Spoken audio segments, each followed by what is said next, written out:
empty spaces, because I think one of the fascinating things of the Dead Sea manuscript is the search for the original, right? And I think as an ensemble it would be also a big question, like how did you write it originally? How was it meant to be before you covered this? But is there an original piece like in the first place, or did you just leave the spaces open? So that's kind of the point, that you'll never know. There are again, there were entire, not all of them were the same length, but there is especially the monolithic one, the big stretches one.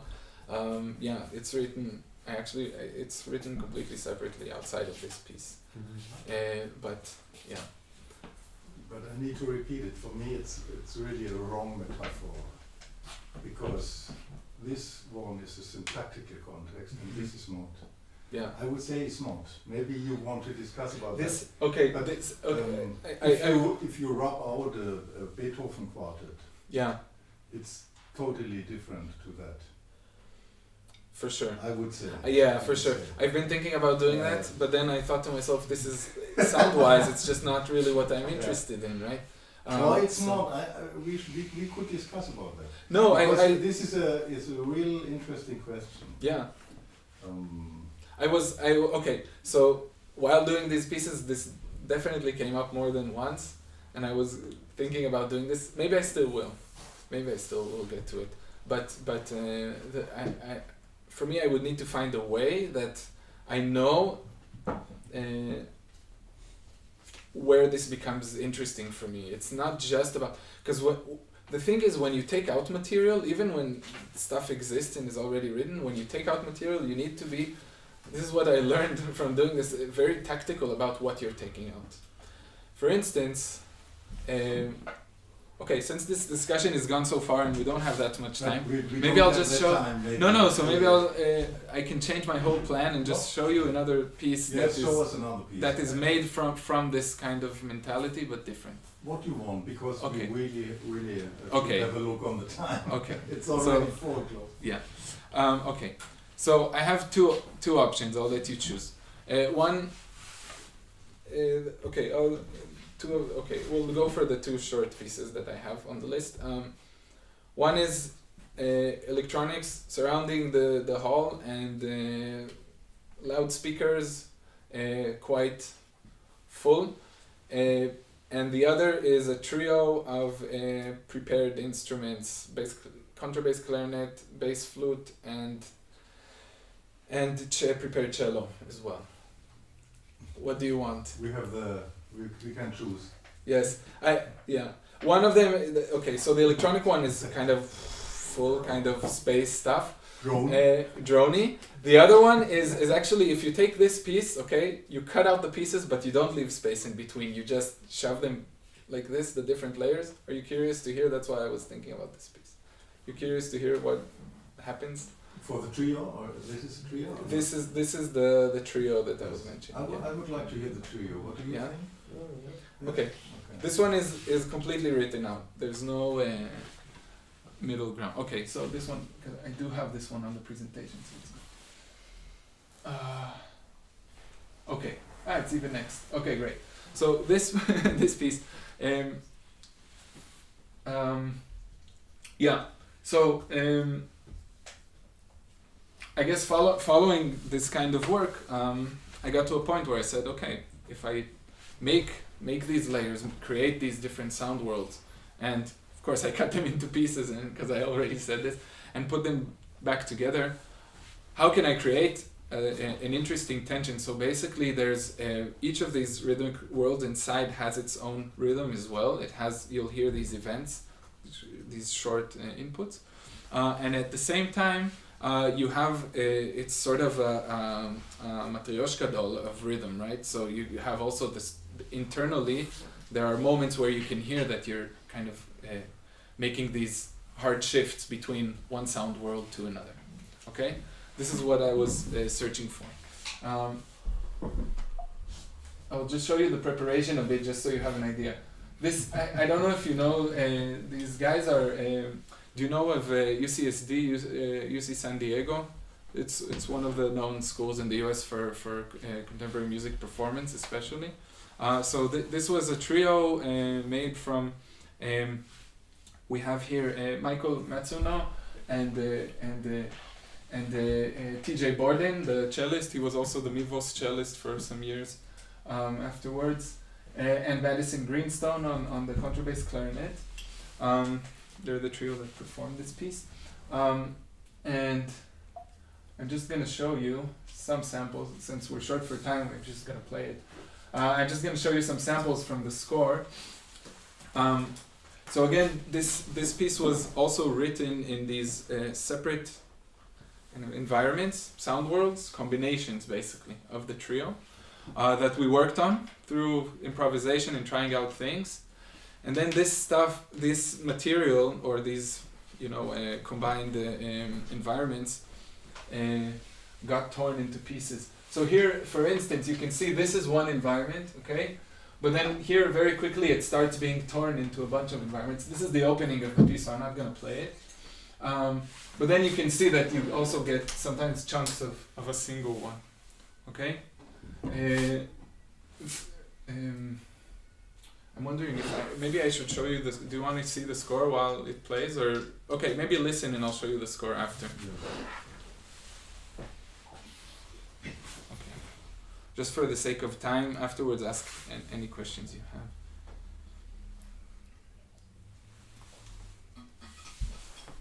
It's 10 minutes. Sorry. Back to the.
that's the third piece.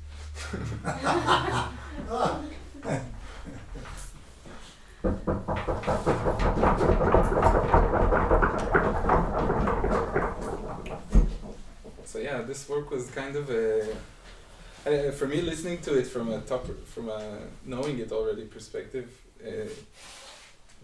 just as a comment, it's interesting to me to listen to it now, because the sense that all these sound worlds are coexisting, and you just kind of get access at different points to different ones of them.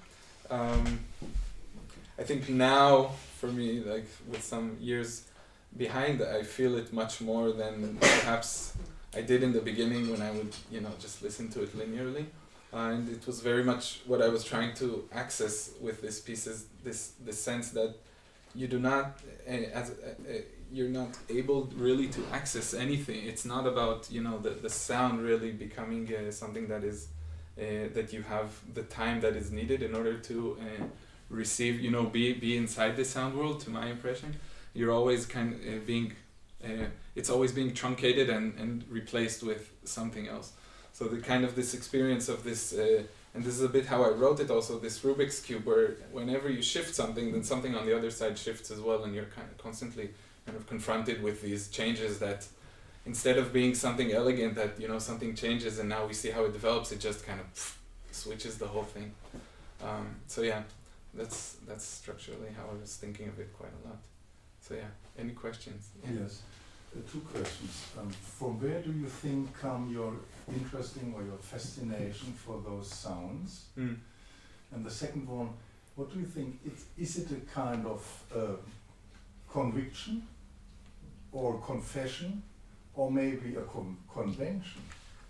The sound Yes. specific. You're asking in general with both pieces. No, for your work, yes. Okay. Yeah, I think I have a very strong pull to sounds that are internally complex. That you can just kind of hang out there. Theoretically, the kind of sounds, for instance, that I was looking for in this piece, I think also in the prior, but in this one also, were sounds that, if this was a real improvisation session, right, we would probably grab one of these sounds and just play around with it for some time. The sound that you're listening inside of it and not really using it as a symbol for something, the concreteness of the reality, of the acoustic response.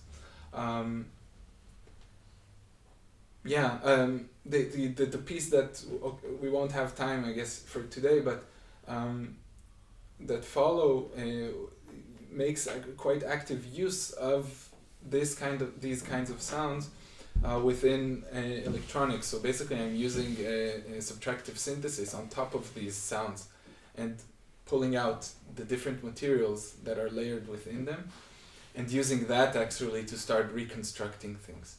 So that's actually the next step in this project. That already happened, but you can find it on my SoundCloud page. I can send you guys.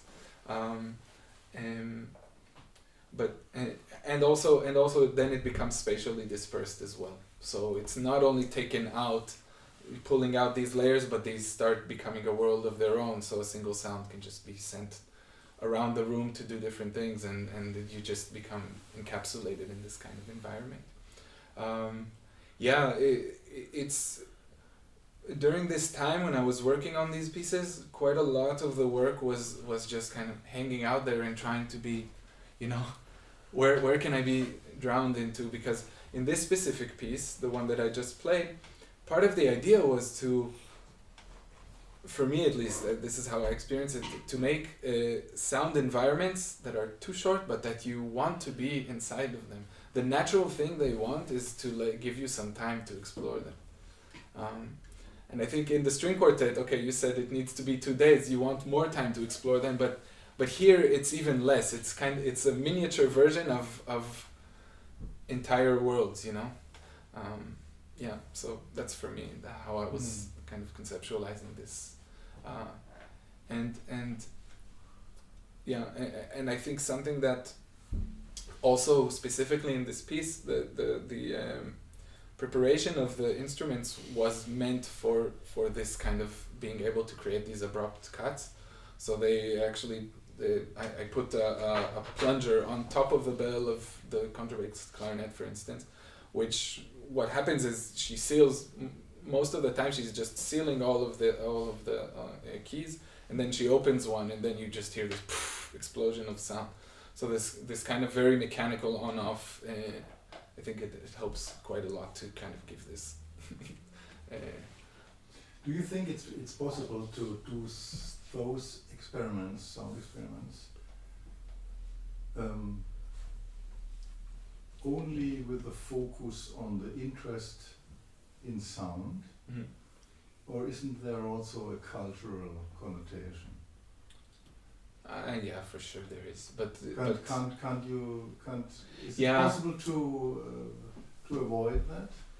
If you say I'm interested in sound, I haven't been trying to avoid it because this is you know this is a very interesting, I think, question, because often as composers we obsess about what's in the piece and we say this piece, but I think often the scene, you know, the real world in which this piece is going to be performed is or the agenda of the specific concert, or more even of that of the society, the people of this part of society that would be interested in this concert.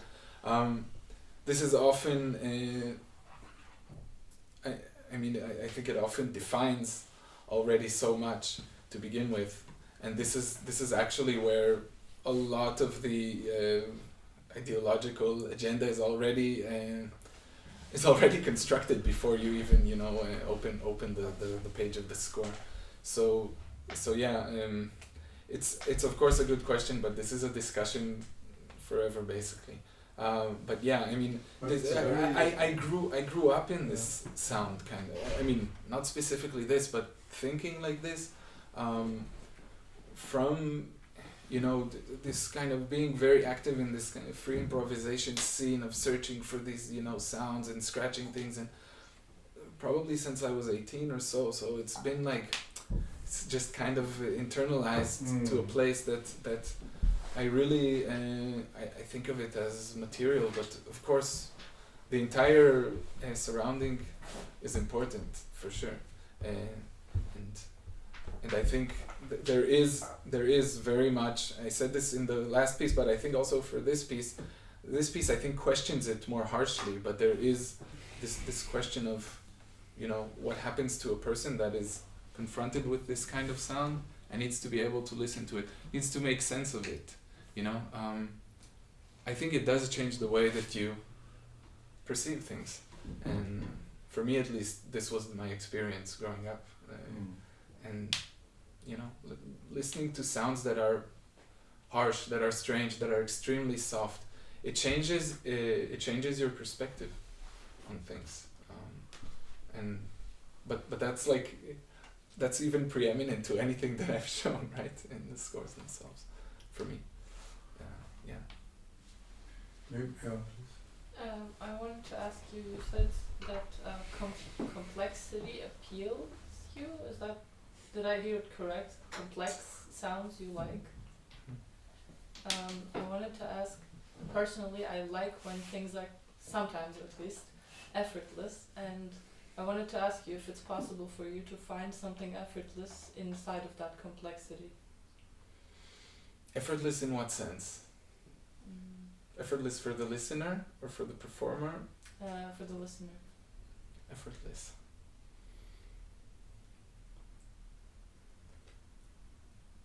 I don't know. Is there anything that's effortless? Really? As a listener, I'm asking seriously because I'm not sure I understand exactly what you mean by effortless. I don't know. I'm not sure. You mean naturally unfolding, say, or? Maybe, yeah. Because usually for me, complexity doesn't it sounds for me usually like it's pushed in a way sometimes, and to find like a natural maybe movement. It's not movement, but something effortless in that is, I think, hard to achieve, and also I appreciate it more when it's there. Yeah. So yeah, again, I think both of the pieces that I showed to you today, and the second one more than the first, are confrontational in many ways, but they are also part of the growing experiment that is, or that was. I mean, these are now 8 years ago, 7 years ago. This one is from. This piece I think is 7 years ago. The other one is 9 years ago. So, yeah, I think what I'm presenting here are, for me, the edges into some degree of my kind of compositional research. The effortless, or what I'm understanding from you as effortless. I mean, these are things that just, for me personally, come very naturally. There are things that I can sit here with the saxophone and just play a session for you for half an hour, effortless, with airy sounds that are beautiful. Okay, I'm just giving but that are internally very complex, because you have the noise component and you have the hush, the multiphonics, right? You can start to imagine the kind of vibe. But for this, I don't need a score. I don't need for me the existence of a score. There's something very harsh about it, and I think the whole Chalasim project, this was part of the backdrop of it, to say that it's material. You're confronted with material that has an obligating component to it towards you as a performer, and that in itself, exploring this tension, and I think this piece does it much more aggressively in some way, but exploring this tension is exactly what scores are amazing for, right? To keep things very closely together. So I'm not saying it's not possible. I'm not saying it's not worthwhile. I think it's an amazing, it's, of course, my ears are drawn to this kind of stuff, and what you call effortless. And again, maybe I'm not understanding properly, but the way that I interpret it, for me, this is just kind of the more the day-to-day, just being, yeah. So it's just it's a different thing. I can. Do you want me to play for you really just 2 minutes from a very recent piece with a solo singer? Yes, I wanted to say, because we heard now a piece from 2015 and 18. Maybe one of the newest piece for the which end. Is much more easy. Very easy listening for the end. Very easy listening. I don't mean easy or I don't know. I don't even mean melody when I say effortless. Yeah. It's I don't know, hard to explain. Also, I'm not sure how to explain it. It's also different for everyone. Yeah. What effortless is. So. Less confronting, maybe. Okay, I'm going to play. Okay, this is a piece. Not this one then. Okay, this one is actually very recent.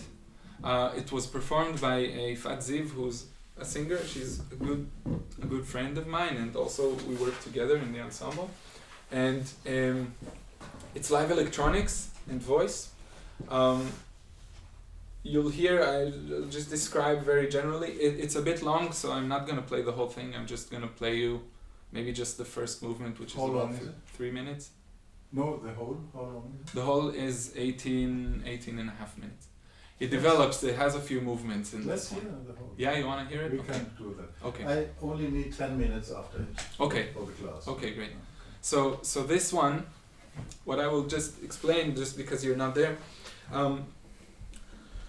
In this piece, her voice is being taken into the computer, registered, saved, and then basically turned into a chorus that is surrounding the audience from a surrounding speaker environment. At the same time? While you'll hear it. You'll hear it. You'll see. I'm showing you the video. I'm not showing you the video because it's on the wrong screen. Just 1 second. Where did my mouse go? There it is. Okay, so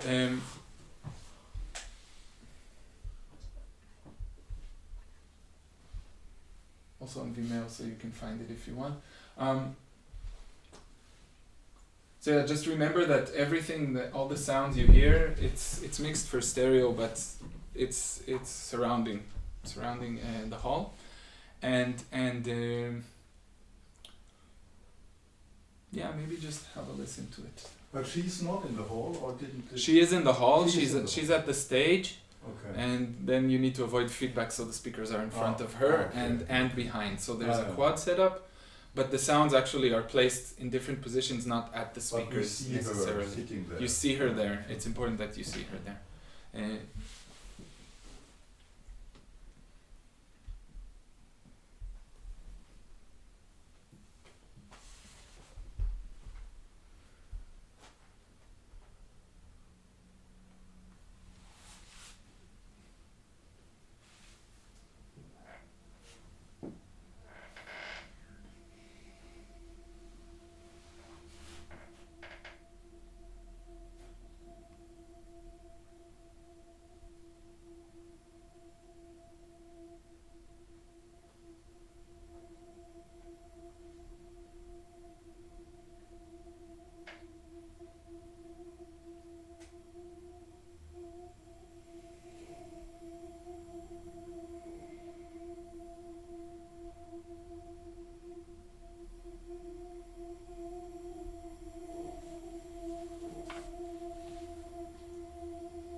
Shit. I'll catch it, wait. There it is.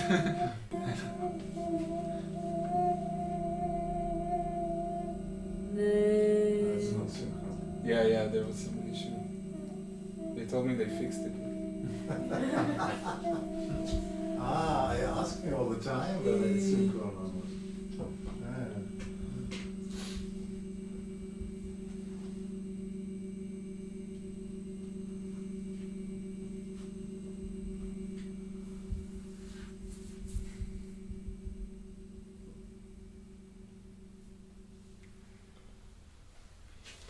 Okay.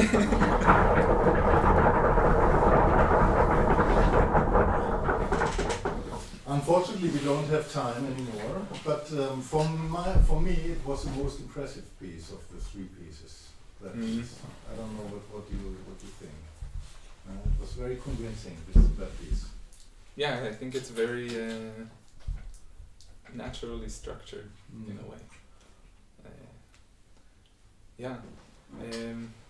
But I think it was born, and it was written with Ifat in mind, that I know very well, and Of course. I know her vocal range, which is incredible, and she does the most amazing things. You should check her out with her voice, all the details, and I don't know if you could recognize, but I didn't say almost anything about it, but the electronics are completely constructed from her voice, Yes. beginning to end, and yeah, it works the best with a subwoofer. You actually need, because the ground shakes Very good, towards very the good. end. What I especially love very much is often with live electronic pieces, first the machine is feeded. Yeah. You know what I mean? Firstly, it's feeded by some action of the instrumentalist or the voice, and then the electronics come. And you didn't do that. We had the impression it was at the same time. Mm-hmm. Yeah. And I like that very much. Yeah, I was thinking of it as a canon from the beginning.